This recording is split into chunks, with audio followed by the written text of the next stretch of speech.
पिछले video lecture में हमने लेटिस वाइब्रेशंस के बारे में पढ़ा था कि लेटिस वाइब्रेशंस क्या होते हैं और elastic vibration of one dimensional homogeneous line के लिए हमने वेव इक्वेशन निकाली थी और उसके बाद उसके नॉर्मल मोड ऑफ वाइब्रेशन यानी किस किस तरीके से दोलन कर सकता है।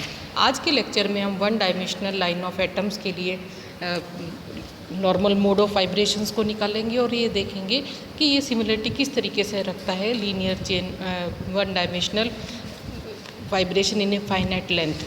तो सबसे पहले हम जो जैसा कि डायग्राम में देखते हैं, we will discuss the vibrational modes of a non homogeneous medium.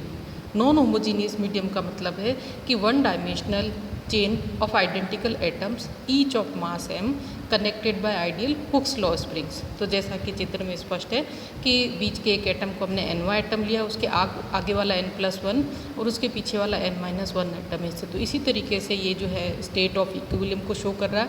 और नीचे वाला जो डायग्राम में सेकंड पार्ट है वो स्टेट ऑफ डिस्प्लेसमेंट को शो करता है, जिसमें nth एटम अपनी मीन पोजीशन से थोड़ा सा डिस्प्लेस हो गया है, डिस्प्लेसमेंट को un से दिया है।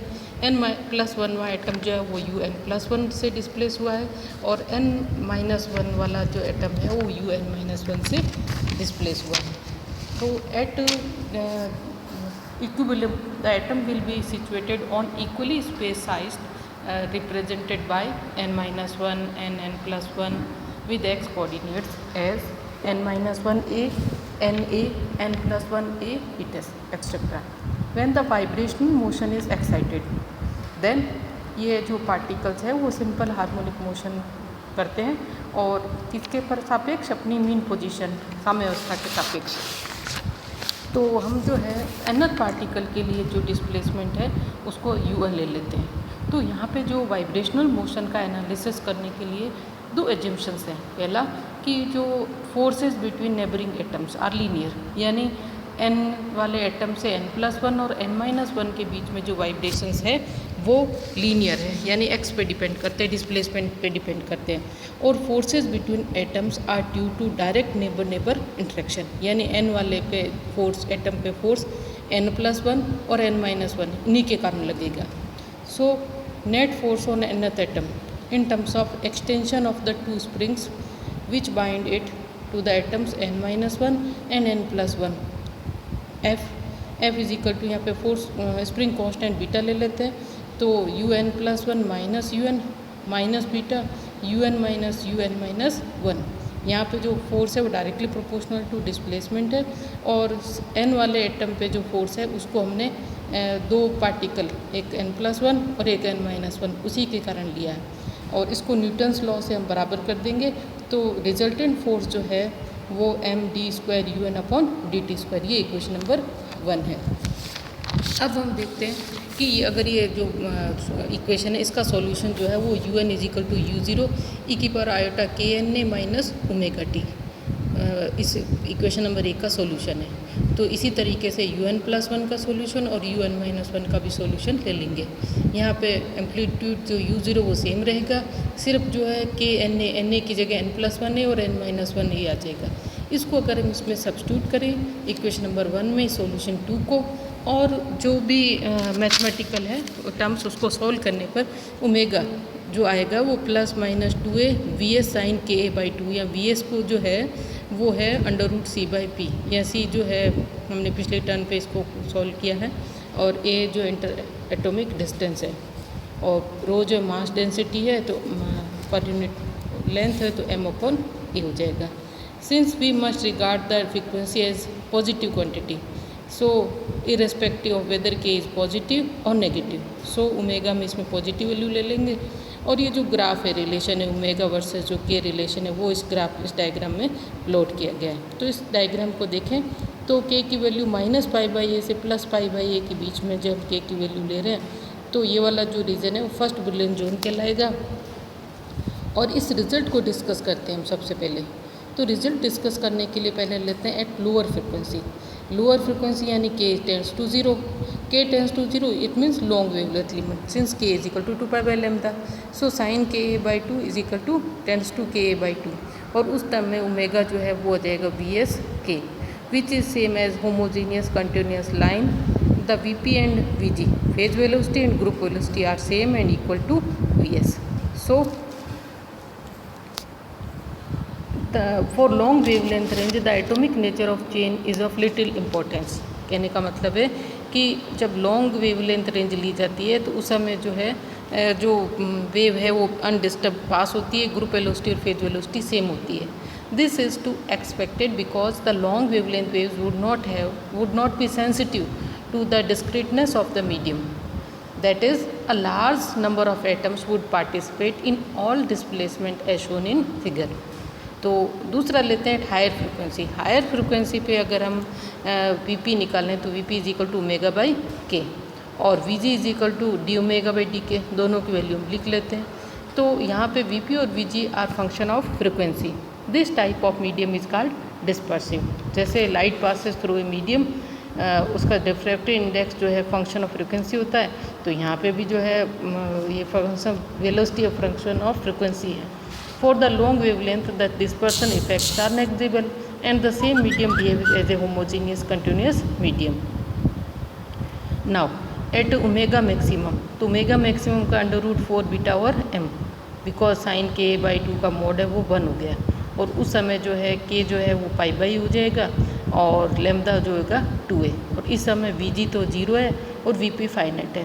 अब यहाँ पे Vg 0 और हम जानते हैं कि ग्रुप वेलोसिटी होती है वो represent the transfer of a signal और ऑफ इट्स एनर्जी. अब ये Vg 0 है, it means at lambda is equal to 2a Vg is equal to 0 means that at this frequency limit no signal और energy is being propagated. यानी ना तो ऊर्जा का स्थानांतरण होगा या कोई सिग्नल इसमें से ट्रांसमिट नहीं होगा और जो वेव होगी वो स्टैंडिंग वेव होगी. तो lambda is equal to 2a पर मोशन जो है स्टैंडिंग वेव है, इस डायग्राम से देखते हैं. तो हमने देखा उस ऊपर वाले डायग्राम से और इसमें कि उस वाले में जो है लेमदा ज़्यादा है, इसमें लेमदा और जो इंटर एटॉमिक डिस्टेंस ए है वो कंपैरिजन में lambda is equal to 2a, जबकि वहाँ पे लेमदा ज़्यादा और ए कम है. ना ये जो सिचुएशन है वो ब्रैग रिफ्लेक्शन के से है इक्विवेलेंट है. This situation is equivalent to Bragg reflection of the X ray from successive planes of atoms in the crystal. When lambda less than 4 beta और m, then this type of wave of frequency will propagate in a linear lattice. The lattice may thus be considered a low pass filter. यानी 0 से जो 4 beta और m से पास की तो wave उसमें से ट्रांसमिट होगी और उसके ऊपर की नहीं होगी. तो ये लो पास फिल्टर है, यानी लो जो है फ्रिक्वेंसी वाली जो है वो तो इसमें से पास हो जाएगी, हायर फ्रिक्वेंसी वाली नहीं होगी. लेट अगर हम ए जो है 10⁻⁻8 सेंटीमीटर लें और वेलोसिटी ऑफ साउंड जो है वो 10⁻5 से 10⁻⁻6 सेंटीमीटर पर सेकंड हो, तो ओमेगा मैक्सिमम जो है वो 10⁻14 पर सेकंड है. और ये जो है ये उसके विपरीत है कंटिन्यूस स्ट्रिंग. कंटिन्यूस स्ट्रिंग में इस तरह की कोई लिमिट नहीं होती है. तो अब हम consider vibrational motion of lattice corresponding to any frequency omega 0 in the vibrational range. इसमें हम नीचे वाले डायग्राम को देखेंगे और इस डायग्राम का एनालिसिस करेंगे. हम सबसे पहले ये जो डायग्राम है इसमें several periods of dispersion relation and first, second, third and fourth brilliant zone for this case show किए गए हैं. और dotted curve is a plot of equation number 5 which is the dispersion relation for a continuous spring. It is scene from the figure को देखो कि with frequency omega 0. Omega 0 जब particular जो omega की वैल्यू जब ओमेगा 0 लेते हैं तो उस समय के की बहुत सारी वैल्यूज़ पॉसिबल हैं और इससे हम कंक्लूड कर सकते हैं कि the lattice can propagate several wavelength at the same frequency omega 0. यानी सेम फ्रिक्वेंसी ओमेगा 0 पर इस लेटिस में से अलग अलग वेवलेंथ की वेव्स पास हो सकती है. This means the pattern of atomic displacement associate with a linear chain of atoms associate with a certain value of k, let k1 in the range -pi by say pi by a and frequency omega 0 can be associated with several other values of k and hence different value of lambda. तो ये जो मैंने अभी बात बताई उसको इस diagram में देखते हैं. तो यहाँ पे जो एटॉमिक अरेंजमेंट दिखाया गया है इसमें दो तरह की वेव प्रोपगेशन पॉसिबल है. एक जो कलर से दिखाई गई है वॉयलेट कलर से, ये जो है उसके लिए लैम्डा 1 वेवलेंथ है और दूसरी जो डॉटेड लाइन से दिखाई गई इसके लिए जो वेवलेंथ है वो लैम्डा 2 है. यानी सेम एटॉमिक अरेंजमेंट होने के बावजूद दो तरह की जो वेव प्रोपगेशन पॉसिबल है. Let us now check that there exists any relationship कि ये जो के की जो अलग अलग वैल्यूज़ हैं सेम फ्रिक्वेंसी ओमेगा 0 के लिए, उसमें क्या संबंध है। तो पहला देखते हैं at k is equal to K1 plus minus K1। ये जो के की वैल्यू जो है ओमेगा 0 जैसे स्क्वायर को काट रही है, वहाँ पे के और के बस माइनस साइन और प्लस साइन का डिफरेंस है। Plus sign indicates that the wave K1 is traveling to the right and negative sign indicate that the wave is traveling to the left। इसी तरीके से k की वैल्यू जो है plus minus K2 जहाँ ले रहे हैं, तो ये जो रीज़न है उसको 2 और 2 डैश से शो किया गया। अब हम ट्रांसलेट करें रीजन 2 को, और towards left by 2π/a and region 2 dash towards right the central region is completely covered by this region. यानी अगर हमारा ये जो है 2 रीजन है वो तो आ जाएगा 1 पे, और जो 2 डैश रीजन है वो तो अगर आ जाएगा 2π/a से उसको ट्रांसलेट करें तो वो आ जाएगा 1 पे। और इसी तरीके से जो 2 है उसको लेफ़्ट की ओर ट्रांसलेट करें 1 डैश पे, तो वो जो सेंट्रल रीजन है वो पूरी तरीके से कवर हो जाएगा। इसी तरीके से हम इस पीछे वाले डायग्राम को देखें कि जो the region 3 on 3 dash containing k values plus minus K3 can cover the central region by translation of 3 dash को 1 डैश से ट्रांसलेशन करें और 3 को 1 से करें, तो ये सेंट्रल रीजन को कवर कर लेता है। तो the character of the possible solution in region 2 is same as that for the possible solution in region 1 dash except that there is a difference of 2π in k values.